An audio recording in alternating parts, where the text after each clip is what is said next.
Welcome into another episode of the North Carolina Tar Heels Insider Podcast. I'm your host, Logan Lazarchik, as well as lead beat writer for the North Carolina Tar Heels on SI. Back today with another episode, Monday, June 29th, 2026. It's been a busy offseason, hectic offseason in Chapel Hill throughout all the sports. We have college basketball, college football, college baseball just wrapped up with the College World Series. Unfortunately, North Carolina came up short against the Oklahoma Sooners, but we are nearing training camp for college football. We are nearing, and we have just concluded the 2026 NBA draft. So the next season, college basketball will be here right before we even know it. But before we start today's episode, just want to thank you guys again for tuning in each and every day throughout the week. You can find this podcast on Apple, Spotify, YouTube, Believe, and anywhere where you get your podcasts. But without further ado, we are going to talk about next year's North Carolina's 2026-2027 college basketball program. And, this past week we just had the 2026 NBA draft 2-day event for the first time. And, we saw Caleb Wilson go fourth overall. We saw Henry Basar slip all the way into the early 50s, drafted by the Atlanta Hawks at number 52. And, in today's sports media, it is never too early to look ahead into the next year and, kind of project how next year's mock draft is going to look. So earlier this past week, ESPN's Jeremy Woo compiled his mock draft for the 2027 NBA draft with the first 10 picks with prospects going to specific teams. And then the rest were ranked in a big board. And when you look at what Jeremy Woo had, this is very telling of what North Carolina could be this season. So in Jeremy Woo's 2027 mock draft, he had 3 Tar Heels go in the mock draft, 2 in the first round, 1 the second. And so I think we're going to cover those 3 players, what this really means in terms of expectations for North Carolina, and why North Carolina fans should have hope for next season. So when you look at the first player, and I thought that this was very, indicative of what happened this offseason, Matt Abel is listed as the number 16 player on the big board. And, he tested the NBA waters shortly after committing to North Carolina from North Carolina State in the transfer portal. And he went to the scouting combine in Chicago, worked out, in front of multiple scouts, multiple executives, really showcased his ability to shoot the 3 ball. And really, he stood out as one of the top performers in that exercise. And he had, built a strong resume, and his stock was all the way up to a borderline first-round pick. But him and his camp felt that it was the best case to just return to college and try to improve that stock even further heading into the 2027 NBA draft, which is something, Henry Basar may be thinking he should have done now, after he turned down $5.5 million in NIL offers to declare for the draft. So Matt Abel, I think, handled this process perfectly. And I think, he's 6'6", 211 pounds.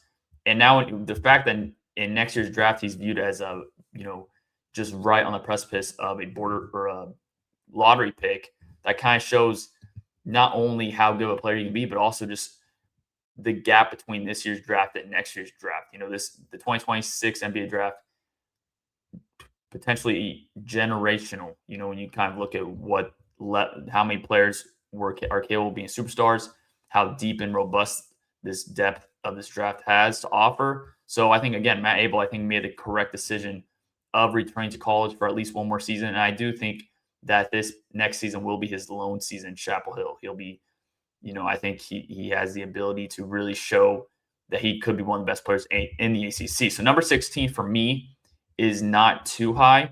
I'm not particularly sure how high his ceiling is going to be. I don't see him cracking the top 10. I think you'd have to see a really outstanding performance throughout the season for him to crack the top 10. I don't see that in the, realm of possibilities. Could he be a lottery pick? Absolutely. We've seen crazier things happen, and really it is very early in the process. We haven't even seen, like I said, this year's draft just ended. So again, Matt Abel, number 16 on the big board. I do think he could crack the lottery and develop into a lottery pick prospect as the season progresses. The next player we're going to talk about, and this, to be quite honest with you, I thought this player would be higher on these draft boards, and I really thought maybe he had the potential to even surpass Matt Abel. But Sayan Keita, who North Carolina brought in this offseason from Barcelona, overseas prospect, he's 18 years old, 7'1", 215 pounds, is really all you want a center. He's not the greatest shooter. His game does not expand past the paint, which is why his ranking in this mock draft on the big board is where it is at this point. And he is currently ranked as a 25th ranked player in Jeremy Wu's assessment. And again, I think Keita is another player at North Carolina who could improve his stock as the season progresses. Number 25 for me, that's right at the end of the first round.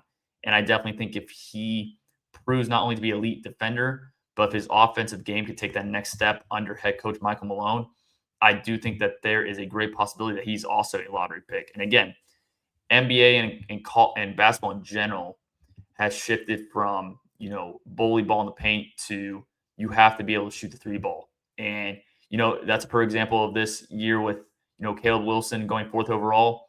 You guys know my opinion about him. I think he is a better overall prospect and has a higher ceiling than Cameron Boozer. But three-point shooting is a question mark with him. And he is another player that needs refinement in his offensive, arsenal. And Keita, although they're totally different players, the same could be said about him in terms of, he has to improve shooting. He has to improve areas of the game to solidify himself as one of the top players in next year's draft class. So for me, saying Keita, number 25, I think is relatively low. I think it could skyrocket as the season unfolds. ACC play will be monumental for that to happen. And I do think the non-conference slate of the schedule is important for Keita to kind of work out those, weaknesses that he has and try to make those strengths and try to improve upon them heading into ACC play. But again, I think when you're replacing Henry Vasar, when you're replacing Caleb Wilson, there's already pressure there. So Keita's going to have all, chances in the world to develop into a really good center. And I am confident in his ability, especially under head coach Michael Malone. The final player, and so I was kind of surprised that I was also surprised there's only 3 players on North Carolina's roster that were viewed as NBA draft prospects for this upcoming season. The last one is Nicholas Abdallas. And I thought, once I saw Matt Abel at 16 and Keita at 25, it was tough for me to envision Nicholas Abdallas in the first round. And he's actually listed as the number 53 ranked player on Jeremy Wu's big board. And again, I think we're going to see a lot of fluctuation throughout the season. Players moving down, players moving up, up and down the board. It's really going to be, it's always a game of musical chairs when it comes to draft prospects. Everything that's being said right now, we could be saying the complete opposite by the time next season ends. And so I think Nicholas Abdallas, I think the fact that he could play 1 through 3, he could play point guard at 6'9", 216 pounds. I do think that's an attractive skill set and attractive ability for NBA executives, NBA scouts to, kind of ponder taking Abdallas. So Abdallas, again, he's another player, coming off his freshman year at Virginia Tech. He needs to develop, his shooting ability, his consistency and efficiency from the field was not where it should have been last season, shooting 39% from the field, 31% from three-point range. I do expect those numbers because of the personnel around him and because of the coaching staff that he has at his disposal. I think both of those will exponentially rise this upcoming season. So again, I'm confident each and one of these players that they will develop into, I think really solid NBA picks. And I do think Matt Abel, for me, if he plays on par and is as advertised as we saw at the scouting combine, I do think he is a for sure lock in the first round. Keita, I think, is another player he should relatively be confident being selected in the first round. It would take an abysmal and really just unfortunate season for him to slide out of the first round. And who knows, maybe he stays multiple years at North Carolina. That's another thing. A lot of times we have players projected to go in a draft and then they end up staying. And, with NIL now, who knows, players now I think are better off staying in college if they are not a for sure lottery pick. I think if you once you get to 20, 25, 30 range, if you can make 3, 4 million in college for a year, I think players are going to be more likely to do that and kind of stay at least one more year in college, develop their game, get more money. And that's, that money is also guaranteed. And, you also want that multi-year contract in the NBA. Being drafted in the NBA obviously is, a lifelong dream for most, if not all of these players. So again, I get it declaring for the draft, but I do think the NIL has changed the fact that players are more comfortable staying in college, not forcing the issue. And so I think Keita, I think he could be a lottery pick. I think Matt Abel could be a lottery pick. And again, it's contingent on how the other top prospects perform as well. But I do think when you look at these players, Abdallah, for me, I don't think he'll end up being a first round pick. For that to happen, he would have to be North Carolina's best player by far. And although I do expect him to be a very good player in Malone's system, I just think you're not going to see that type of outcome. So Abdallah, for me, I view as more of a mid-tier second-round pick, and maybe that leads him to staying in college as well.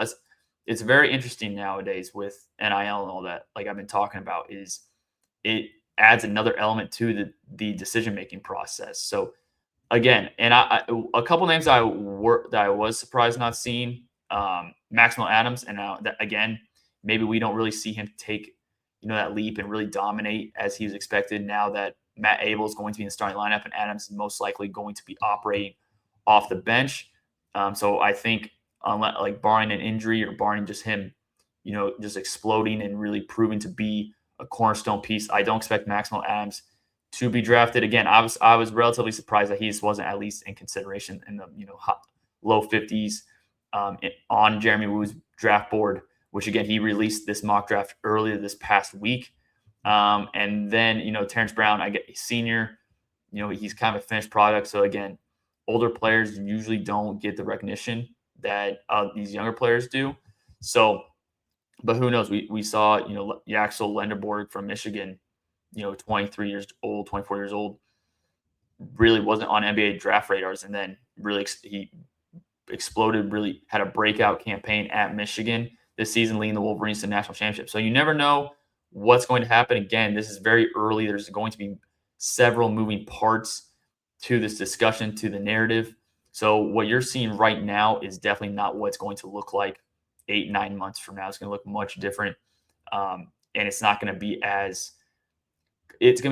right now, it's pretty ambiguous of what these are. These are basically just projections based on, incoming high school players or incoming freshmen from high school.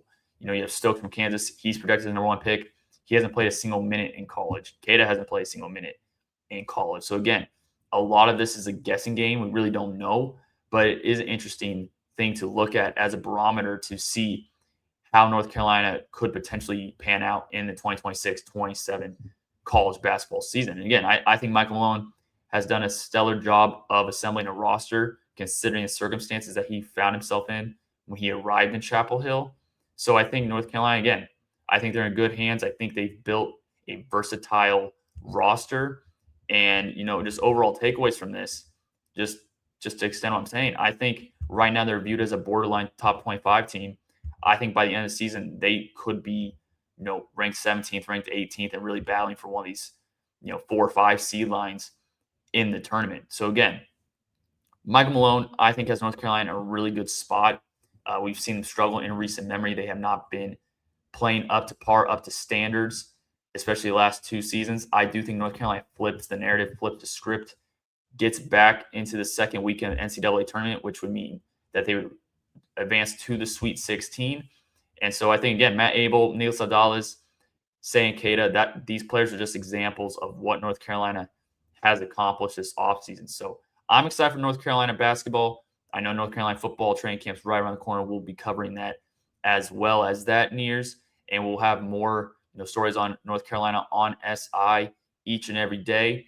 So make sure to keep tabs on that with more news and more updates pertaining to your Tar Heels. We'll keep you guys updated on each and every development that occurs throughout the offseason. But again, thank you guys for tuning in to today's episode. Appreciate you guys keeping the support. We'll be here Monday through Friday, each and every week throughout the offseason before we shift to daily during the season. But again, make sure to like the video, subscribe to our channel, and I'll see you guys tomorrow.